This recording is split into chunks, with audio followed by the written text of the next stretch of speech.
Bueno, entonces, lo que les voy a contar ahora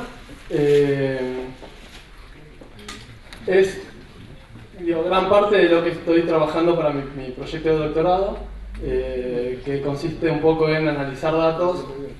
Ahí es donde entran la parte de las computadoras, que tal vez hace que tenga sentido que estoy contando esto acá. Y tratar de, a partir del análisis de datos, entender cosas de cómo funcionamos nosotros. La charla la partí en dos pedazos. La primera mitad les voy a contar muchos casos en donde analizar datos tuvo sentido para entender alguna característica nuestra, como para convencerlos un poco de que eso tiene sentido. Y la segunda mitad les voy a contar un caso en particular, que es en el que estoy trabajando yo, con un poco más de detalle. Entonces, supónganse que quisiéramos ponernos a estudiar la evolución de la cultura humana, ¿no? Nuestra cultura. Una aproximación que podríamos tener es decir, bueno, dado que en la historia de la humanidad se escribieron millones de libros, vamos a leerlos, ¿no? De hecho, si pudiéramos leerlos todos, si hubiera algún tipo, digamos, de escala de cuán increíble, bueno, por otro lado, de cuán increíble sería eso, está como arriba de todos. Increíble, sería buenísimo si pudiéramos leer el millón de libros o millones de libros que se escribieron en algún momento. El problema es que aparece otro eje, que es el eje de lo práctico, y está muy para allá. Entonces, lo que termina pasando en la vida cuando la gente estudia la evolución de la cultura es que lee pocos libros porque es humanamente posible. Hace no demasiado tiempo, Google empezó con este proyecto de digitalizar libros y expuso un conjunto de datos que se llama Google Ngrams, que un poco se va a la esquinita de allá arriba. Digamos, puedes hacer análisis de esos que son increíbles y además que sean prácticos. Y hay una frase que encuentro en los autores que me gusta mucho y que quiero traer la colación, que es: vos podés leer un número pequeño de libros muy detenidamente, o podés leer un montón de libros muy no detenidamente. Y haciendo hincapié en que cuando uno analiza millones de libros, no puede tratar de hacer un entendimiento semántico, de entender en serio como uno entendería cuando lee un libro que le toma tal vez un mes leer un libro o 2 semanas, lo que sea. Y termina siendo aberraciones como contar palabras, por ejemplo. Pero bueno, incluso contando palabras se pueden hacer cosas. Entonces, por ejemplo, algo que hacen estos muchachos es analizar cómo los verbos pasan a ser de irregulares a regulares. Cómo evoluciona esa dinámica en el lenguaje. Y por ejemplo, acá hay un gráfico en donde el eje X es el tiempo y el eje Y es el porcentaje de libros que mencionan una cierta palabra. En particular, la línea azul refiere al verbo spilt, como derramar, pero su versión irregular que termina con ILT. Y el rojo es spilt, que son igual, pero spilled, que es la versión regular. Entonces se ve como en un momento se efectúa la transición, en donde, bueno, ok, listo, esta ya cayó en desuso y esta subió. Eso es de alguna forma interesante. Esta es para otra palabra. Pero algo que tal vez es un poco más interesante y que es lo que me parece que motiva un poco que tenga mucho sentido hacer este análisis, digamos, usando computadoras y haciéndolo como más a mayor escala, es tratar de entender cosas que tal vez de otra forma no podríamos. Y un ejemplo de lo que hacen estos muchachos, hacen un montón de cosas y les quiero contar como poquitas para poder avanzar, es analizar cómo es el ciclo de vida de las palabras. O sea, nosotros tenemos la palabra nace, que estuvo en más de cierto porcentaje de libros en algún momento, y pasa el tiempo y la palabra esa muere o pasa a ser una palabra de uso cotidiano. Entonces lo que analizan estos muchachos es cómo es la varianza de la tasa de crecimiento, ¿no? En función de la vida de la palabra. Y lo que encuentran es una curva que es así, que olvidémonos de las letritas, porque no tiene mucho sentido, que esta es cantidad de años desde que nació la palabra, y esto es la varianza de cómo, cómo, de la pendiente, digamos. Lo que encuentran es que hay un pico acá, que es entre 30 y 50 años, en donde hay máxima varianza. Eso quiere decir que o la palabra se fue al tacho, no se usó más, o pasó o sea, se estabilizó. Después de cuando baja la varianza, la palabra se estabilizó. Y se estabilizó o bien en ser una palabra que se usa o en una palabra que no se usa. Y esta gente, una cosa que especula, que me parece que es interesante, que tampoco es muy fácilmente corroborable, pero es interesante al fin, es que esto pasa en un lapso de entre 30 y 50 años. Y justo, o casualidad, no sé si son esas cosas que bueno, pasan juntas, pero uno puede saber si hay una causa o no, si hay una relación, que es que eso justo está más o menos en sincronía, está en el mismo orden de magnitud que el tiempo que nosotros nos toma reproducirnos. Entonces, bueno, hay alguna relación entre la forma en la que evoluciona el lenguaje y la velocidad a la que nos reproducimos, que tiene cierta lógica si uno quisiera interpretarlo un poco. Pero bueno, digamos, más allá de este resultado en particular, yo lo que quiero contarles es algo que para mí fue bastante disruptivo, que definieron estos muchachos en este artículo, que es un concepto que se llama Culturomics. Lo que dicen es que así como Genomics usa la lente, es un lente hacia la biología, usando el ADN, los genes para entenderla, ellos dicen, bueno, Culturomics va a ser lo mismo, va a ser un lente hacia la cultura, usando análisis de datos para entenderla. Entonces, y tienen un par, 3, 4, no sé, artículos en donde explotan un poco esto, pero bastante centrado en literatura. Y ahí es donde a mí eso me empezó a hacer un poco de ruido. Porque uno podría, no sé, ampliar un poco esta noción de Culturomics y que no aplique solamente a literatura. Digo, por ejemplo, si analizamos noticias, ¿no podríamos ya encontrar patrones interesantes sobre cómo no sé, cómo las cosas, las novedades se difunden, cuánto duran? Podría ser interesante. O comentarios en foros. ¿No se podría pensar en algún estudio de ese estilo? Y yendo más amplio todavía, ¿por qué no analizar otras manifestaciones culturales? ¿Por qué solamente quedarnos con palabras? Podríamos ir a, por ejemplo, música o ir a pintura y tratar de estudiar algo desde ese punto de vista. Y más general todavía, ¿por qué limitarnos solamente a la cultura? ¿Por qué no estudiar nuestro comportamiento en general, donde la cultura es un caso particular de nuestro comportamiento, es una traza de nuestro comportamiento? Y para eso, como fundamentar filosóficamente esto, me inspiro un poco en un principio que viene del lado de la física, que tal vez es un poco controversial, pero me es útil, que es el principio antrópico débil. Y lo que dice es que los valores que nosotros observamos de todas las cantidades físicas, cosmológicas, o sea, las cosas que nosotros vemos del universo, no son igualmente probables. No podemos observar cualquier cosa, sino que están restringidos por el hecho de que existen lugares en el universo donde que estamos nosotros vivos acá en el universo, y que nosotros estemos acá vivos y que este universo permita que nosotros existamos, restringe las posibles combinaciones de universos que podríamos observar, básicamente.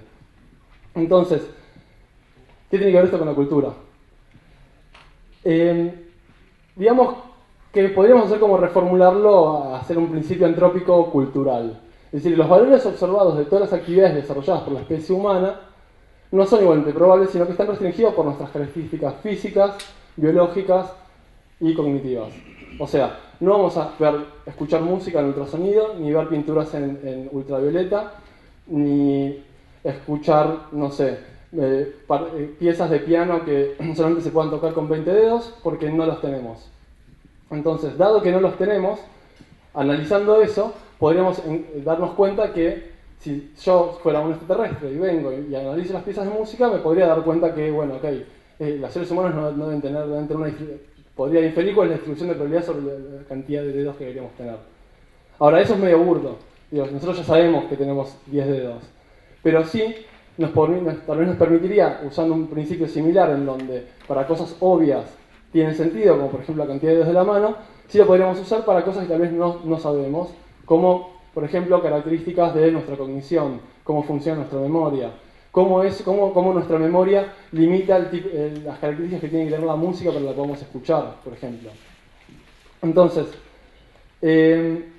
Ahora les quiero dar unos ejemplos más antes de pasar de lleno a música, que es lo que es mi tema de trabajo, ¿no? Entonces quiero contarles sobre un trabajo de un chico de Stanford que lo que analiza es justamente un foro en donde un montón de gente lo que hace es hablan sobre cerveza. Básicamente hablan sobre cerveza. Dicen, bueno, esta cerveza tiene este sabor y notas de algo, bueno, esas cosas que se dicen cuando uno cata, por ejemplo, vino, yo no sé cómo se cata la cerveza.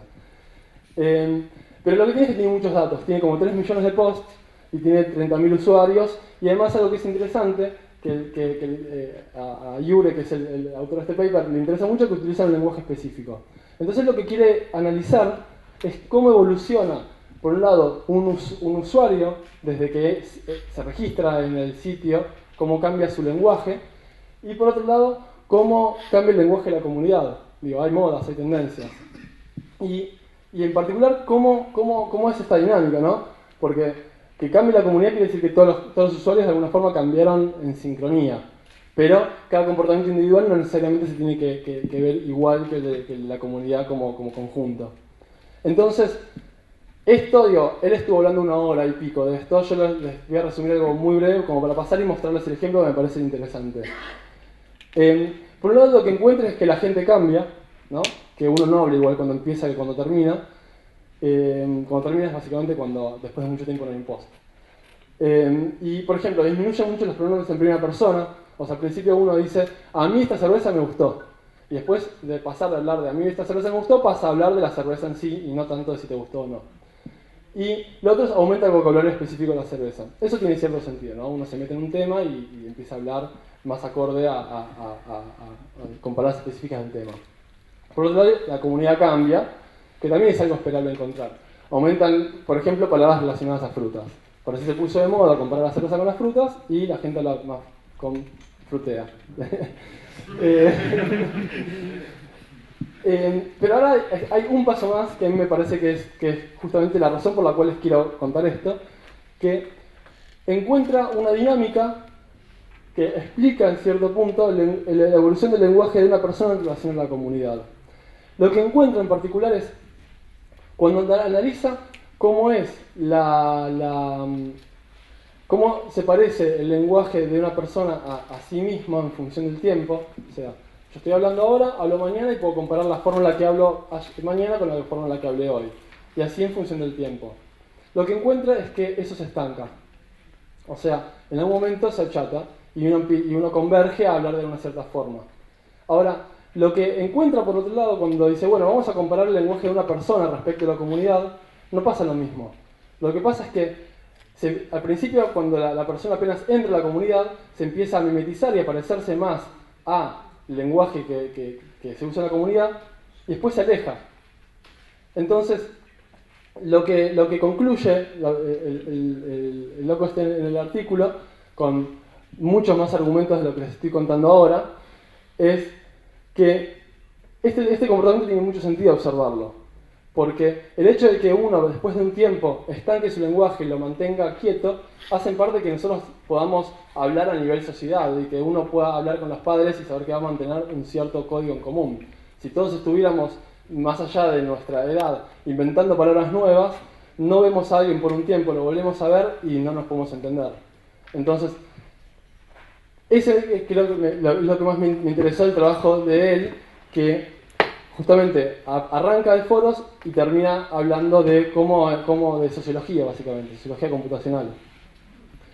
Otra cosa que quiero contar muy por arriba es, por ejemplo, un estudio que se hizo en Facebook, y donde se plantean cuánto dice un like, ¿no?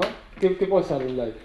Respecto al alejamiento posterior, El alejamiento posterior es que la comunidad cambia y la persona se amesetó. Entonces vos te mantuviste en un lenguaje y después la comunidad cambió, vos entraste cuando todavía no estaba de moda usar palabras de fruta.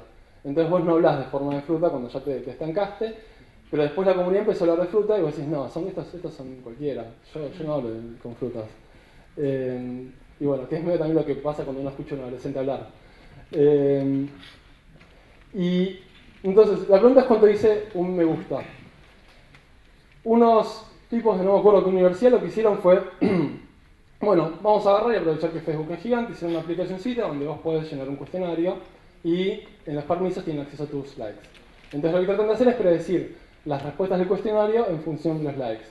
Y pueden predecir una cantidad de cosas que, no sé, a mí digo, ahí es donde ya dejo de estar para hablar de la ciencia y me empieza a dar un poquito de miedo. Pueden predecir bastante, como la orientación sexual, la etnia, la religión, la orientación política, la inteligencia, el nivel de felicidad, el uso de sustancias adictivas, la edad y el género. Todo eso, algunas cosas con más tasa de error, otras con menos tasa de error, con alrededor de 30 likes. 30 likes, que es lo que haces en que 2 semanas, ponele, ¿no? Después igual satura, bueno, sí, depende de qué día. Un día de lluvia tal vez haces más, claro. Entonces, si bien el contexto es de Facebook y todo lo que está pasando con la NSA hace que a uno le dé miedo, todo, que esto se pueda hacer, también dice que justamente las trazas de datos que nosotros dejamos cuando estamos dando vueltas por internet hablan mucho de nosotros. Hablan tanto de nosotros que podemos predecir todo eso. Entonces, ahora, antes de seguir, pues estoy hablando diciendo como que esta es la panacea, quiero hacer un poquito de autocrítica y contar sobre un artículo que se jacta de, por ejemplo, predecir la ubicación de Bin Laden usando las noticias. Que lo que hacen en ese artículo es básicamente decir, bueno, vamos a agarrar todas las noticias que mencionan a Bin Laden, vamos a buscar todos los lugares que se mencionan esas noticias y vamos a agarrar el lugar que más aparece. Y les dio un pueblo en Afganistán que estaba a 200 kilómetros de donde lo atraparon. Y, tipo, ok, vamos a repetir el experimento. Supongamos que lo hacemos en Alemania nazi. ¿Hubieras predecido todos los que se vinieron acá a Argentina? No creo. Entonces, digo, la moraleja que lo que digo yo, más allá de que pudieras o no haber predecido lo que con el ejemplo de Alemania nazi, es una frase que como que uno tiene que tatuarse en la frente cuando hace ese tipo de cosas, que es correlación no implica causalidad. Que dos cosas pasen juntitas, se muevan juntitas, no quiere decir que una es la causa de la otra. El ejemplo tal vez más pavote que me gusta contar en estos casos es, supongamos que agarramos y miramos el consumo de helado en función del tiempo. Y vemos, bueno, que en verano hay más y después baja, ¿no? Y agarramos y vemos la cantidad de gente que se ahoga en función del tiempo. Y vemos que en verano sube y qué sé yo. Supónganse que nos olvidamos de que es verano. Y decimos, ¡uya! Comer helado hace que la gente se ahogue. Bueno, no, está el verano, ¿no? Que hace que la gente se meta al agua y se ahogue, y también está el verano que hace que la gente come helado. No tiene nada que ver. Entonces, hay que tener cuidado y hay que controlar bien este tipo de experimentos y tratar de mirar lo mismo de varias ópticas para asegurarse que no está habiendo un tercer factor que está causando las dos cosas. Ahora, habiendo hecho este disclaimer, les quiero contar como muy velozmente, antes de empezar con lo mío específicamente, yo les mencioné pintura, entonces no puedo no decirles nada de pintura.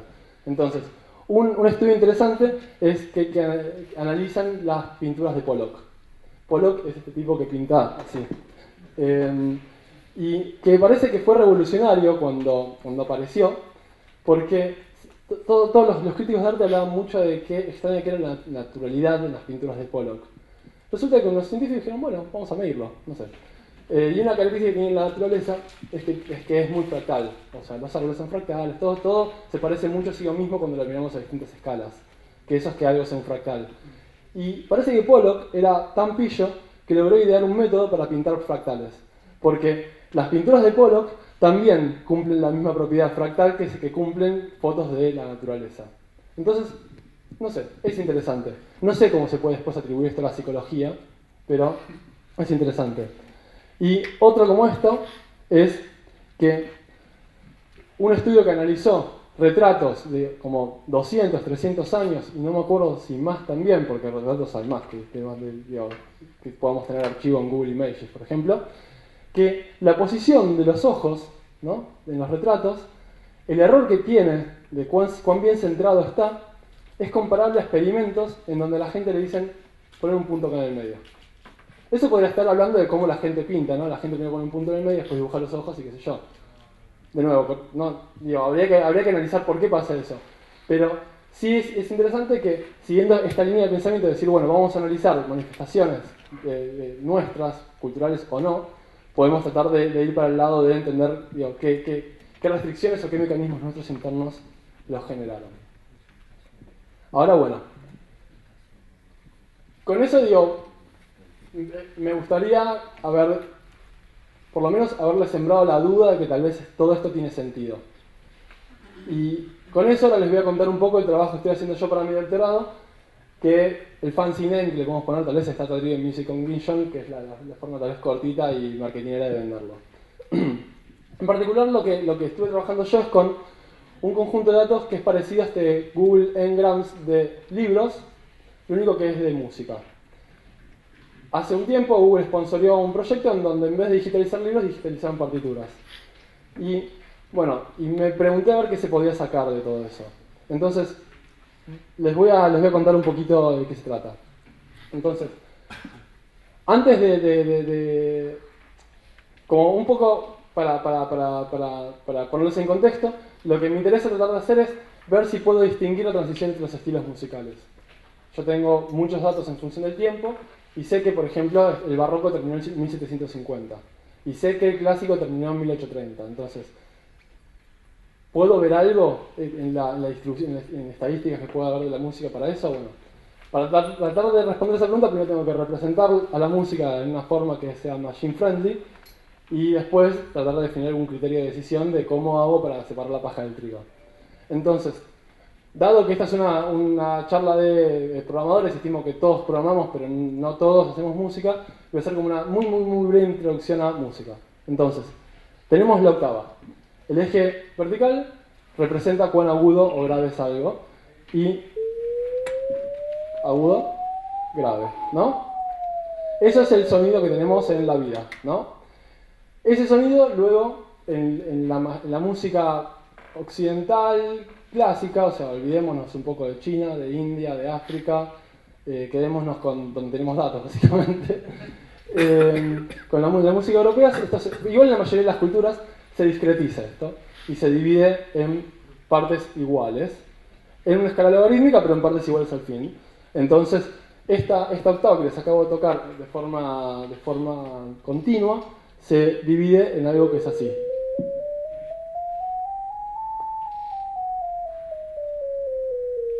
Entonces, una vez que tenemos eso, se eligen de todas estas, la mayoría de la música, en particular en la música tonal, que es justo la que estoy trabajando, ¿no?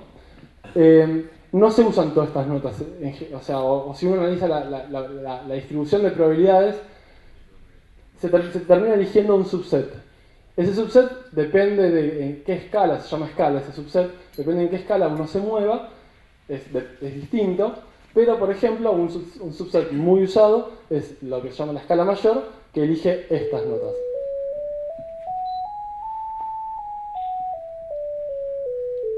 Eso empieza a parecerse un poco más a lo que uno escucha, ¿no? Y entonces sobre eso uno puede tocar esta, pero va a tocar muy pocas veces. En general va a ir parando sobre las rojitas. Entonces, y acá tengo un problema técnico con el PowerPoint, así que voy a dejar un poco el micrófono. Entonces,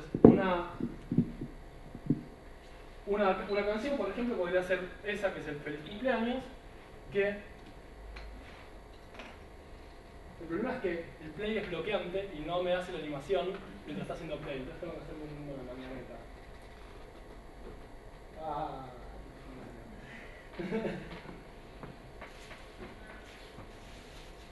Así era.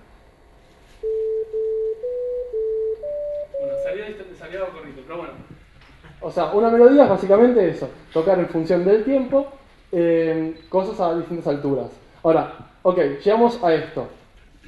Yo supónganse, en realidad no tengo acceso a los datos originales, es muy parecido a Google Ngrams, uno no tiene acceso a todos los libros por cuestiones de copyright, aunque en este caso no tiene mucho sentido porque son cosas que existen de antes del copyright. Bach no tiene copyright, pero bueno, no quieren distribuirlo. Entonces, sobre esto, ¿cómo va a representarlo y meterlo en la máquina? De una forma donde yo pueda hacer cosas interesantes y que no quede como un montón de notas. Entonces, sobre eso se define algo que se llaman intervalos melódicos.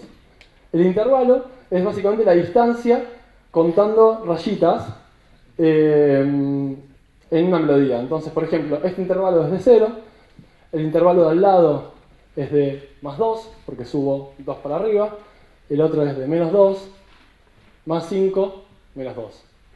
Entonces, eso me permite llevar de todas esas notas ya a un choquito de números que es, ok, feliz cumpleaños, la primera parte es 0, 2, menos 2, 5, menos 2.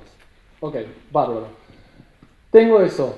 Ahora, por una razón que les voy a explicar más tarde, por ahora créanme, es más interesante mirar estos numeritos de a pares que mirarlos de a uno. Entonces lo que yo quiero hacer en realidad es mirar lo que se llaman bigramas, que es una forma técnica y horrible de decir pares. Entonces, bueno, es así. Entonces, yo tengo estos dos intervalitos, esto arranca con 0,2, entonces a mí me interesa el 0,2. Después sigue con 2 menos 2, entonces tengo acá 2 menos 2. Después sigue con menos 2, 5, entonces tengo acá menos 2, 5. Entonces lo que después me interesa a mí es tener estos bigramas. Ahora, ok, agarré la melodía esta, la transformé en estos bigramas. Pero yo quiero agarrar un montón de melodías y hacer estadísticas sobre esto. Entonces lo que puedo hacer es decir, ¿cuántas veces apareció el 0,2 en 1748? Ok, tantas. ¿Y cuántas veces apareció el 2 menos 2? Estas otras. Y analizar cómo es esos conteos, o que se puedan pensar como una distribución de probabilidades. Entonces, dado que tenemos estos numeritos acá, estos numeritos muy bonitos, lo que podemos hacer para hacer estos conteos es meterlos en una matriz. En esta matriz, estos números negativos los olvidamos, decimos, ok, vamos a contar en intervalos entre menos 12 y más 12, porque tiene sentido musicológico, digamos. En el 12 se empiezan a repetir las cosas, tenemos 2, y después tenemos 2 de nuevo. Entonces, como tenemos 2 de nuevo, nos cortamos en 12 y listo. Entonces, como tenemos entre menos 12 y más 12, le sumamos a todo 12 y tenemos todo positivo y lo metemos acá en la matriz. Entonces, si yo agarro el feliz cumpleaños y lo tengo acá, ok, mira, vi en 1748, vi 0 menos 2. Entonces, el 0 que va a estar en el centro, porque acá tengo negativos y acá tengo positivos, el 0 que va a estar en el centro va a estar acá y el 2 va a estar cerca del centro, ponele por acá. Entonces acá voy a sumar 1. Y después acá en 2 menos 2 voy a sumar otro 1. Entonces en 2, que va a ser acá, menos 2, que va a ser acá, voy a sumar otro 1. Y así voy a ir contando y voy a tener para cada año una matriz de esta llena de datos con lo que vi de cada año. Que se ve más o menos así. Entonces, estructura parece haber, ¿no? Hay algo, hay como un cuadrado acá, hay una diagonal acá, hay un punto centradito acá, no sé, hay un par de cosas acá, así como medio en esta forma. Acá la simetría, digo, no es simétrica. Bueno, esto yo me adelanté y dije siempre que era por cada año, bueno, sí, es por cada año, y eso, y parece cambiar, ¿no? Este cosito acá está menos y acá no está. Entonces, no sé, algo parece cambiar. ¿Qué años son? ¿Qué años son? 1763, 1810, 1865. Sí, están la forma más chiquita que podría llegar a estar, acá. Creo que no hay forma de escribirlo más chiquita. ¿Todo esto es el mismo género de música, el mismo tipo de música? No, es música europea, lo cual restringe bastante. Música, lo que llamamos clásica, que no solamente es el periodo clásico, sino es más tiempo, pero es música que agarró el compositor, se sentó, la pensó, la escribió una partitura y la tocó una orquesta en Europa Occidental, por decirlo así como de una forma. Pero en ese tipo, ahí tenés tipo sonatas, tenés donde sale óperas, tenés distintos tipos de música que tienen distinta orquestación, qué sé yo. Que de hecho he recibido críticas desde musicólogos por ese lado. Porque me decían, no, pero no puedes mezclar sonatas con óperas, che. Pero bueno, ahí es donde yo digo, bueno, es el mismo tipo de aberración que contar palabras, ¿no? Digo, si uno quiere agarrar y analizar millones de partituras, si uno quiere analizar miles de partituras, tiene que poder agarrar y mezclar todo eso y bueno, ver si encuentra algún patrón. Entonces, ya definimos cómo meter las partituras en la compu. Ahora tenemos que ver cómo hacer algo con eso. Entonces, el chiste es que no solo las metí en la compu, sino que las metí en matrices, y las matrices son cosas de la matemática, y la matemática tiene un montón de chiches para jugar con matrices. Entonces, una cosa que se puede hacer es medir distancias entre matrices. Tengo dos matrices y le aplico una función que me dice cuán parecidas son. Entonces, el hecho de que yo pueda agarrar y medir distancias, lo que está diciendo implícitamente es que las estoy metiendo estas matrices en un espacio de no sé cuántas dimensiones, bueno, sí sé, de 625 dimensiones, las estoy metiendo cada una y estoy diciendo, bueno, tengo todos estos puntitos y lo que me encantaría que pase es algo así, ¿no? Que tengo por acá un grupito, por acá otro grupito, por acá otro grupito. Entonces, si pasa eso, yo puedo agarrar y hacer un algoritmo que es un algoritmo estándar, que de hecho el que uso yo se llama K-means, que es un algoritmo que dado un montón de vectores o matrices, es lo mismo, te busca grupitos. Podría agarrar y decir, bueno, ok, búscame grupitos y, bueno, lo que nos gustaría es, ok, bueno, yo sé que este puntito es de un año, sé que este puntito es de otro año, sé que este puntito es de otro año. Entonces volver con los grupitos y decir, ok, justo, mira, qué bueno, me encantaría que pase esto. Que acá estén todos los de 1700 y pico, acá estén los de 1800 y pico, acá estén los de 1800. Entonces, el tema es cómo visualizamos todo esto. Porque después tenemos un montón de matrices de grandes, tenemos la asignación de los clusters, es difícil. Entonces, la forma en la que lo visualizo y que ahora yo les muestro entonces cómo anda o no anda, es lo siguiente. Supónganse que tenemos los años del 1 al 12, ¿no? Entonces tenemos dos grupos, el grupo A y el grupo B. Voy a dibujar una curva para el grupo A y una curva para el grupo B. Para el grupo A lo que voy a hacer es que cada vez que veo un año del grupo A, sumo 1 y si no, resto 1. Y saturo en 5, por ejemplo. Entonces, el 1 está, el 2 también está, pero el 3 está en el B. Entonces baja. Y el 4 está, el 5 está, el 6 está, el 7 está, el 8 está, y ya el 9, 10, 11 y 12 no están. Entonces la otra curvita no la hice porque tenía que poner muchos segmentitos y me fui acá. Haría una cosa así, estaría así y después por acá subiría. Entonces, ahora con los datos reales lo que termina quedando es esto.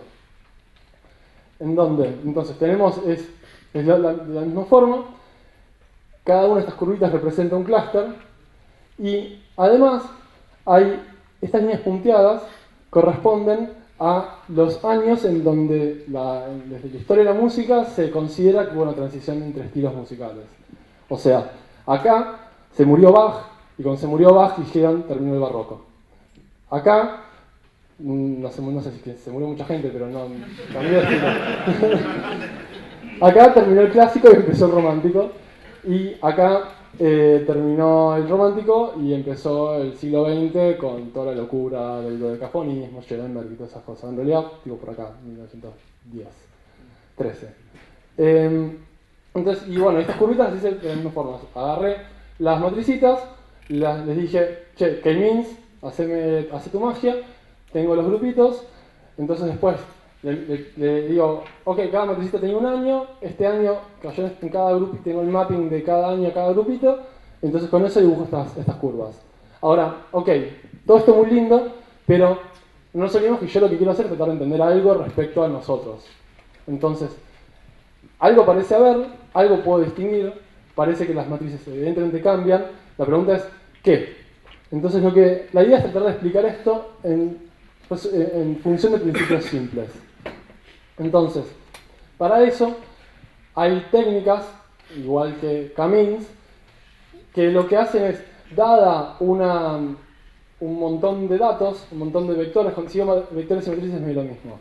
Dado un montón de vectores o matrices, lo que hace es buscarte factores que explican el resultado de K-means en particular, y que esos factores aparte se traten de ser lo más distintos posibles, en términos técnicos que sean ortogonales. O sea, que sean ortogonales. Entonces, esos factores que encuentra son del mismo tipo que las matrices, o sea, van a ser una matricita que va a representar cada uno de los periodos. Entonces, lo que encuentra este algoritmo son estos factorcitos, y que la idea es que uno, con cada matriz de cada año, se escribe mayormente como el factor del año que le corresponde. Entonces, lo que hay en realidad son dos cosas. Por un lado, estos factores, y por otro lado, cuánto de cada factor le corresponde a cada matriz. De mis datos originales, o sea, para cada año, tengo la matriz de 1748, y va a ser 3 por esto, más 2 por esto, menos 1 por esto. En realidad no hay negativos, pero me salió a decir negativo. Entonces, tenemos para cada uno de estos dígitos su tendencia asociada. Entonces, esta matricita es la matricita del barroco. Esta matricita es la matricita del clásico. Esta es la del romántico. Esta es la del siglo XX. Y este es un clúster artefacto que ahora estoy escribiendo mi tesis. Me di cuenta que he hecho el análisis mal. Y haciéndolo bien, esto desaparece y todo el resto da igual. Así que esto no lo voy a contar. Entonces, ahora, lo que está bueno es que una vez que yo tengo estas cositas, puedo tratar de interpretarlas y decir, bueno, ok, ¿esto tiene sentido en el barroco? Digo, ¿hay algo que yo pueda decir respecto a cómo era la música del barroco que tenga sentido con con la matricita, lo mismo con esta, lo mismo con esta? Sí. ¿Los puntitos rojos significan más ocurrencia? Muy buena pregunta, sí. Ok, porque el barroco No tiene es- mucha... Claro, exactamente. A mí me tomó mucho más tiempo que a vos darme cuenta de eso, pero sí. Porque vos me la diste toda digerida. Entonces, exactamente, justo lo que acabas de decir. Entonces, tenemos a Bach, que es nuestro representante del barroco, tenemos la matricita del barroco, y acá tenemos nuestras notitas. Y la pregunta es, ¿qué nos dice esto? Entonces, después de mirarlo mucho, que me sangren los ojos, dije, bueno, ¿qué pasa si yo agarro la escala y solamente me muevo por notas que están, o sea, salto entre rayitas rojas y no salteo ninguna rayita roja? O sea, hago, por ejemplo, más 2 menos 2, o más 2 más 2, o más 2 más 1, o más 1 más 2, etc. O más 1 menos 1. Entonces, ¿qué pasa si hago todas esas combinaciones para simular como una melodía infinita que se la pasa haciendo eso? ¿Cómo me quedaría la matriz? Y bueno, resulta que queda igual. Queda esto. Entonces, a esta matriz le puedo poner nombre, puedo decir es la matriz de, y en música le llaman movimiento por grado conjunto. Entonces, esta es la matriz de movimiento por grado conjunto. Y resulta que el barroco, en particular, el barroco tardío, se tuve que buscar en una cantidad de libros, porque esto en realidad no es una característica que dicen, ok, clase de historia de la música. El barroco se caracteriza por tener un movimiento por grado conjunto. No, nunca te dicen eso. Tuve que buscar hasta que encontré un par de libros que decían algo que tenía sentido, que era, bueno, sí, había mucho grado conjunto, en particular el barroco tardío, que es el periodo que tengo yo. Pues el barroco arranca mucho antes, pero antes no tenía datos. Entonces, vamos a saltear un ratito el clásico y vamos a la transición romántico-postromántico. Históricamente, cuando termina el romántico, lo que pasa, el quiebre que pasa, es que el lenguaje tonal, que es el lenguaje que estamos acostumbrados a escuchar en la mayoría de la música que escuchamos, que es el lenguaje de los acordes, del feliz cumpleaños y etc., se agotó. Venían laburándolo, empezó a aparecer en el barroco, en el clásico lo empezaron a trabajar más, en el romántico ya llegó su esplendor, y en el siglo XX Schoenberg escribió un tratado de la armonía, donde dijo todo lo que se podía llegar a hacer con la armonía, y artísticamente dejó de tener mucho sentido hacerlo. De la misma forma que cuando se inventó la foto dejó de tener mucho sentido hacer retratos realistas, porque tenés la foto para eso. Entonces dejó de hacer porque no tiene mucho sentido. Después se volvió a buscar, bueno, estas cosas del arte, ¿no? Entonces, si miramos esto, estos son todos intervalos que están alrededor de 4 semitonos. 3, 4, 5 semitonos, 3, 4, 5 semitonos. Y 3, 4, 5 semitonos son el ladrillo con el que se construyen los acordes. Como yo analizo acá melodías, no tenés acordes, porque acordes son muchas notas al mismo tiempo. Me encantaría un ejemplo sonoro. Pero cuando uno está tocando una melodía, la forma de manifestar un acorde es tocando un arpegio. O sea, agarro las notas que tocaría todas juntas, las tocó uno por uno. Entonces uno termina viendo intervalos de 3 o 4 semitonos, 5 si es un acorde alterado o invertido. Y lo que pasa acá es, ok, vamos a explotar un poco eso, vamos a agregar recursos, vamos a agregar intervalos que eran raros antes, que no tenían sentido. Entonces se ve esa transición de antes a después. Bien, tengo viendo tiempo. y el clásico. El clásico es terrible, porque ese punto en el medio quiere decir básicamente es, o sea, acuérdense que esto es un intervalo, esto es otro intervalo, un intervalo son 2 notas, 2 intervalos son 3 notas, este intervalo y este intervalo, ¿está bien? Entonces, tener este punto en el medio acá, que está en el 0, 0, quiere decir repetición, repetición, quiere decir do, do, do, por ejemplo. Que uno dice, cha, cha, cha, chan, obvio, sí. Pero el tema es que eso no representa toda la música clásica. Entonces, bueno, buscando bastante, encontré un estudio de 1984 que decía que había llegado lo mismo que yo, analizándome los datos. Además, en el medio, no se los conté por una cuestión que era como medio divergente, que para controlar todo esto, conseguí un corpus de la Universidad de Alicante en donde agarraron y se pusieron a tocar cosas que tienen piezas clásicas, románticas y barrocas, donde se pusieron a tocar, básicamente a tocar. Entonces puedo controlar de que todo esto no sea un artefacto, que esté analizando partituras y que esto es un problema, estoy encontrando que las partituras cambiaron y no la música cambió, y además que no tiene nada que ver con cómo se generó este corpus que fue haciendo OCR de PDFs, entonces me da más confianza de que esto tiene sentido, porque esto vuelve a aparecer en el otro corpus también. Pero, más allá de esta repetición, que puede ser un poco aburrida, y no hay que olvidarse que el algoritmo lo que busca son factores que sean ortogonales, entonces quiere decir que acá hay más repetición que en el resto, ¿no? Que en el resto no hay repetición. Lo mismo que en el barroco hay más grado conjunto que en el resto, ¿no? Que en el resto no hay grado conjunto, porque sí hay, el grado conjunto está en el feliz cumpleaños, por ejemplo, en todos lados. Lo que es interesante es interpretarlo de la siguiente forma, en términos de expectativas. Me encanta que haya hablado de expectativas con este chiste donde el tipo le lleva flores a la mujer y la mujer le dice ¿qué cara te mandaste? Fija.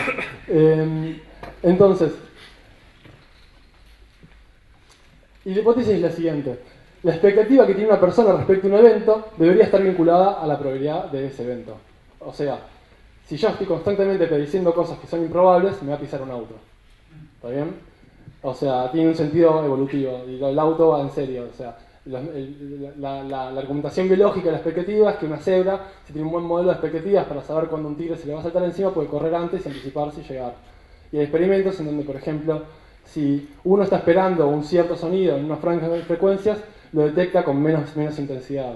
Si uno espera ver algo en un cierto pedazo de su rango visual, si uno está esperando que aparezca algo, lo ve incluso con menos contraste, etc. Entonces las expectativas tienen sentido que estén vinculadas a la probabilidad del evento que uno está esperando que ocurra. Por otro lado también, el compositor juega con las expectativas porque si siempre uno puede predecir lo que está pasando, la música es un embole, básicamente. Entonces, si creo que se me acaba, no, perfecto. Entonces, hay una teoría desde ya de los años 60 del lado de psicología de la música que lo que dice es que los compositores justamente buscan despertar emociones en los oyentes. Bueno, sí, tiene sentido. Pero es útil esto, porque eso lo hacen satisfaciendo denegando sus expectativas. Vienen tocando y dicen, bueno, mira, esto vos ahora vas a esperar que pase tal cosa. Y no lo voy a tocar. y ahora vas a esperarlo de nuevo. ¿Verdad? Sí. Y bueno, y se pone a jugar. Entonces, el producto de ese juego con las expectativas hace que se disparen emociones. Esta teoría viene ya hace un montón, y hace un montón la vienen trabajando y digamos que está más o menos aceptado de que es así. Entonces, eso me permite yo relacionar partituras con mecanismos de expectativas. Yo tengo un montón de partituras, hice una estadística, esa estadística tiene que estar de una forma vinculada con la expectativa de la gente en esa época, por lo que dije antes. Por lo tanto, puedo tratar de agarrar y ver cómo se relacionan mis distribuciones de probabilidades con teorías de expectativas que ya existen. Me falta una buena teoría de expectativas ahora. Entonces, me salté algo, ¿no? Bueno, claro. Y siendo que las distribuciones cambiaron, entonces eso sugiere, es algo que no vamos a poder comprobar nunca, eso sugiere que la expectativa de la gente también cambió. Cuando tengamos máquina del tiempo volvemos y hacemos un experimento. Por ahora sugiere. Entonces, ahora, ¿qué es? Lo primero o lo último, esta slide antes estaba más antes. Necesitamos una teoría que predique sobre expectativas para poder comparar. Así que les voy a contar de una forma muy veloz. No estoy bien, voy 43 minutos. Bueno, les voy a contar de una forma no tan veloz una teoría que trabaja sobre expectativas. Y esa es la razón por la cual yo elegí bigramas, intervalos melódicos, y no uno solo, o trigramas, o tres. Y es la teoría que se llama implicación-realización. La teoría de implicación-realización lo que dice es, se monta sobre la teoría de los años 60 que decía, del tipo Meyer, que los músicos tratan de generar emociones, tienen que ver con las expectativas, y lo que dice es, bueno, vamos a definirlo lo más taxativamente posible, y como hizo algo que me parece que es increíble, que el tipo de forma intuitiva agarró y bajó a tierra y dijo, bueno, vamos a definirlo de forma muy específica y muy testeable. Lo que asume es lo siguiente, hay dos sistemas perceptuales, uno se llama top-down, otro se llama bottom-up. El top-down es cultural, parte de nuestro conocimiento cultural y baja hasta cuestiones sensoriales, que son más bottom. El bottom-up parte de cuestiones sensoriales y va hacia arriba. ¿Qué quiere decir eso? Si yo vengo diciendo, por ejemplo, me encantaría tener algo grabado. Bueno, vamos con el bottom-up, que es muy fácil. Bottom-up es sensorial. Entonces, si vengo con un rango de voz y de repente hago todos, nadie se esperaba, un par levantaron la mirada y dijeron, ¿qué carajo pasó? Y por supuesto, porque uno sabe que si yo vengo hablando hace 45 minutos en un rango de voz, yo hablo en ese rango de voz, punto. Y eso es sensorial, eso viene desde que nosotros somos simios. El otro es el top-down, que es cultural. Si yo vengo tocando, no, necesitaría cantar bien para poder hacer esto, así que no voy a darles un ejemplo. Pero si vengo tocando en un cierto acorde y toco un acorde que no tiene ningún sentido en ese contexto, uno también le dispara la atención, pero es algo que uno no nació con eso, uno mamó la cultura que tiene que ver con los acordes, y después de haberse acostumbrado dijo, ok, bueno, sí, yo ahora espero esto. Pero te vas a India y escuchás los rag hindúes, y de repente están tocando y de repente un par de hindúes se ríen y dicen, ¿qué pasó? Y es que pasó algo que uno no escuchó. Porque son unas melodías que tardan como cientos de notas en volverse a repetir y ellos están reacostumbrados a eso, pero nosotros no, porque nuestros compases duran 3 segundos. Y entonces ellos ya están reacostumbrados y lo escuchan y se ríen y dicen, ¡ay, qué buena esta canción! No era el obsesor posta. Claro. Entonces, bueno, el tipo lo que dice es, no voy a modelar el sistema top-down, voy a modelar solo el bottom-up, porque es un poco más fácil y le permite hacer la parte de claims más heavy, como por ejemplo decir, esto que digo yo vale para hindúes, chinos y también yankees, obviamente todo esto es yankee céntrico. Entonces, modela el bottom-up y lo que habla es sobre los intervalos melódicos, como venimos hablando, y los divide en dos tipos, intervalos implicativos e intervalos de cierre. Intervalos implicativos es, por ejemplo, que los cumpla feliz, que los cumpla feliz, no, que los cumpla, ahí está. Eso es implicativo, ustedes están tipo, corté ahí, ustedes están esperando cómo sigue la canción. Ya saben, pero bueno. Y cuando sigo, que los cumpla feliz, y terminó, esto es un intervalo de cierre el último, ese porque terminó. Y lo que dice el tipo es que en intervalos implicativos uno espera, uno tiene expectativas a cómo va a continuar, intervalos de cierre no. Que igual es discutido, pero quiero contarles la teoría ya cómo es. Entonces, eso. Y de hecho, los oyentes tienen expectativas proporcionales a cuán implicativo es el intervalo. Si es muy implicativo, tienen más expectativas, si es menos implicativo, tienen menos expectativas. Y lo que hace de nuevo es algo que es ejemplar en la ciencia, que es decir, mirá, galerazo. Los oyentes no solo tienen expectativas de cierta forma, sino que describí un par de matrices para que hagas tus experimentos. Y el tipo en los 90 las escribió así, pero es un zarpado. Y son matrices como las mías, que están codificadas ligeramente distinto, y no viene el caso de hablar de la diferencia, pero si hay un 1 es esperado. ¿Qué quiere decir? Que un intervalo de este tamaño y de este tamaño es esperado. O sea, en el contexto de este intervalo es esperado. Y los que están por acá, no. Lo mismo acá. En el contexto de este intervalo, intervalos por acá son esperados y intervalos por acá no son esperados. Y así. Ahora, lo que es increíble es que estos son matrices. Yo tengo matrices en el análisis que hice. Son todas matrices. Tenemos matemática, es impresionante. Entonces, la pregunta es cómo relacionamos las dos cosas. Y creo que ya con esto, sí, ya me falta muy poquito para terminar.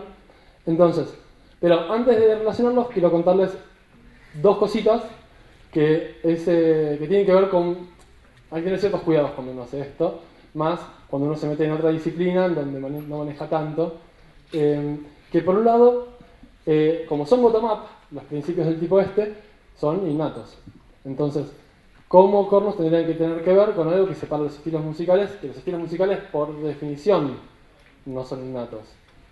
Entonces, lo que yo estoy buscando es, si no es posible, lo cual es perfectamente plausible, que en cierto periodo de la música, cierto principio que regula las expectativas, porque acá yo les mostré que hay 5, según Narmur, que es el autor de esto.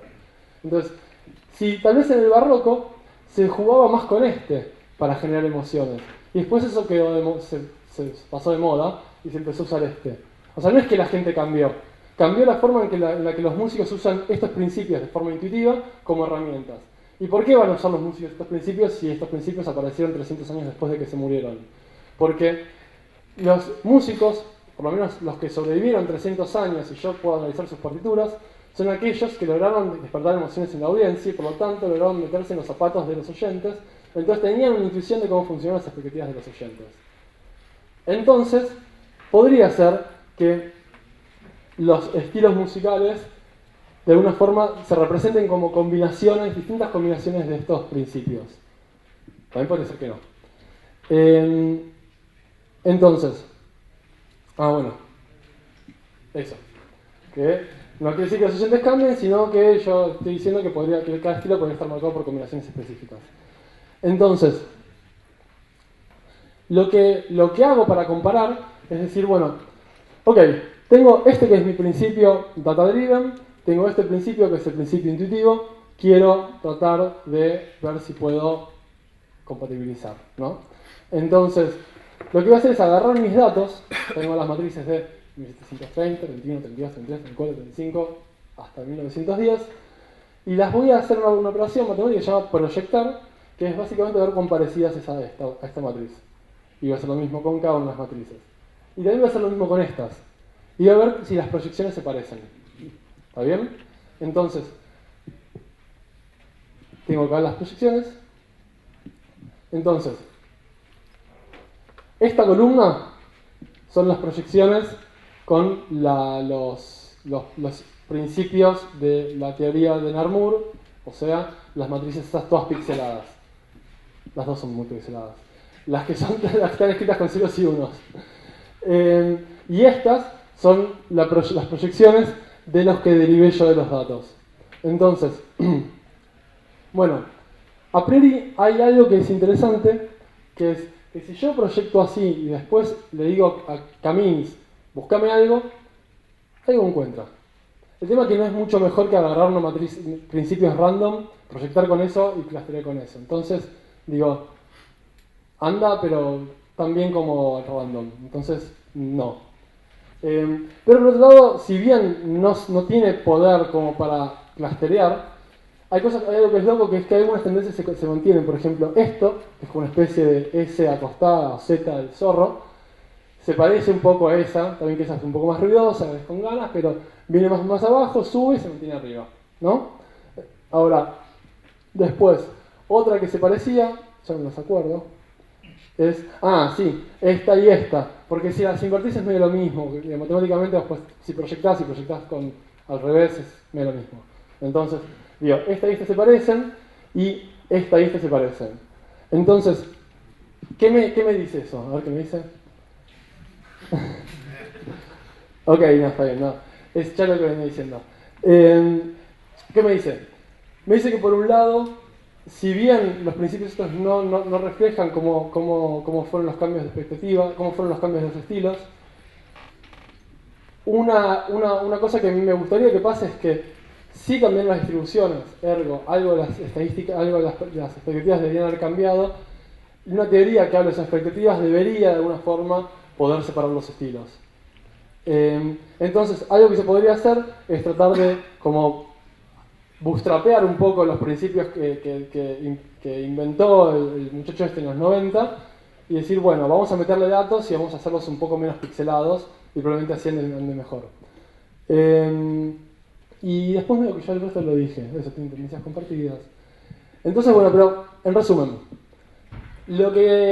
toda la charla, lo que estoy hablando desde el principio hasta ahora, es que decime qué haces, se ve re grande la letra, decime qué haces y te voy a decir quién sos, ponele. Que es como la frase, dime con quién andas y te diré quién eres, esto es como dime qué haces y te diré quién eres. Que las cosas que nosotros hacemos dejan trazas que hablan sobre nuestras capacidades, sobre cómo funcionamos. Bueno, that's all.